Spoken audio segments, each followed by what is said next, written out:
Assalamualaikum warahmatullahi wabarakatuh. Alhamdulillah, pada kali ini kita memasuki pembelajaran di bab 2, yaitu tentang sumber hukum Islam.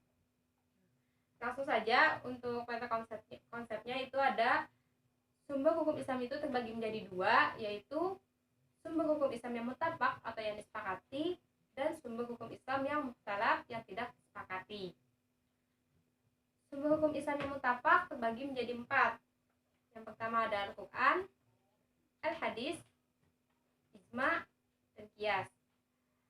Sedangkan yang mukhtalaf itu ada istishab, maslahah mustalah, hukuk, sa'dul jariyah, syar'u man qablana, dan mazhab sahabi. Nah, untuk pembahasan kali ini, yang pertama kita akan membahas tentang sumber hukum Islam yang mutlak atau yang disepakati. Yang pertama itu Al-Quran. Al-Quran merupakan sumber hukum yang pertama dan yang paling utama. Karena Al-Quran itu bersifat global, maka untuk memahami hukum Islam membutuhkan sumber hukum Islam yang lainnya, yaitu Al-Hadis, Ijma, dan Qiyas. Langsung memasuki penjelasan tentang pengertian Al-Quran ialah Al-Quran menurut bahasa berarti ayat Qur'anan, artinya bacaan atau yang dibaca.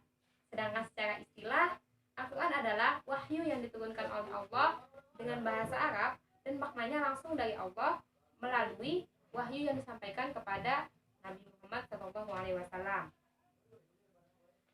Adapun pokok isi kandungan Al-Quran ada 5. Yang pertama itu ada tauhid, kedua ibadah, yang ketiga ada janji dan ancaman, keempat jalan mencapai kebahagiaan dunia dan akhirat, dan yang terakhir adalah kisah yang terdahulu.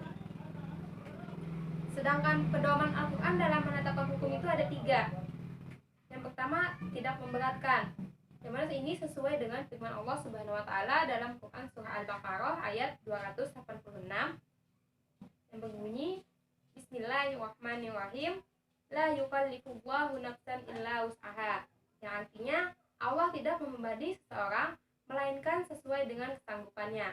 Dan pada poin pertama ini juga berkaitan dengan poin kedua, yaitu meminimalisir beban. Sehingga dengan ini Allah memberikan keringanan atau rukhsah dalam beberapa jenis ibadah, seperti dalam menjamak dan mengqasar salat apabila dalam perjalanan, namun itu juga harus sesuai dengan syarat dan ketentuan yang sudah berlaku. Yang ketiga, berangsur-angsur dalam menetapkan hukum, yang mana menetapkan hukum ini secara bertahap, tidak langsung sekaligus, seperti itu. Yang kedua ialah Al-Hadis. Hadis menurut bahasa mempunyai beberapa pengertian, yaitu baru, dekat, dan berita. Adapun menurut istilah, segala sesuatu yang disandarkan kepada Nabi SAW, baik berupa perkataan, perbuatan, dan ketetapan. Nah, adapun macam-macam hadis, ialah yang pertama ada hadis qauliyah, yaitu hadis yang diucapkan langsung oleh Nabi Muhammad SAW, yang mana kemudian ketika hadis ini sudah diucapkan langsung dinukilkan oleh para sahabat, seperti apa yang sudah diucapkan oleh Nabi juga diucapkan oleh para sahabat atau Nabi. Sedangkan untuk hadis fi'liyah yang kedua ialah hadis-hadis yang berkaitan dengan perbuatan yang dilakukan oleh Nabi Muhammad. Nah, apapun yang dilihat dan apapun yang diketahui oleh para sahabat, kemudian itu disampaikan kepada orang lain. Dan yang ketiga, hadis takririyah atau ketetapan,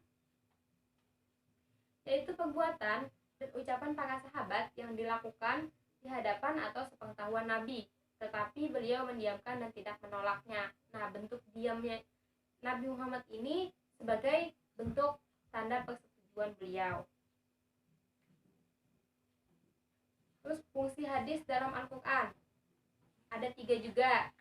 Yang pertama ialah bayanut takrir, yaitu menetapkan dan menguatkan, yang mana ayat Al-Quran sebagai penetapan hukum dan hadis sebagai menguatkannya, sehingga itulah fungsi dari hadis terhadap Al-Quran. Yang kedua, menjelaskan atau memberi keterangan, bayanut tafsir, karena Al-Quran itu bersifat global, maka dengan fungsi hadis ini, hadis merincikan redaksi atau menafsirkan sesuatu Al-Quran yang bersifat global tadi.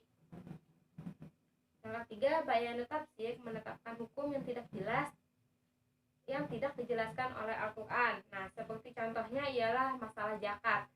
Al-Quran tidak secara jelas menjelaskan berapa zakat fitrah yang harus dikeluarkan oleh seorang muslim, sehingga Nabi Muhammad menetapkannya dalam sebuah hadis seperti itu.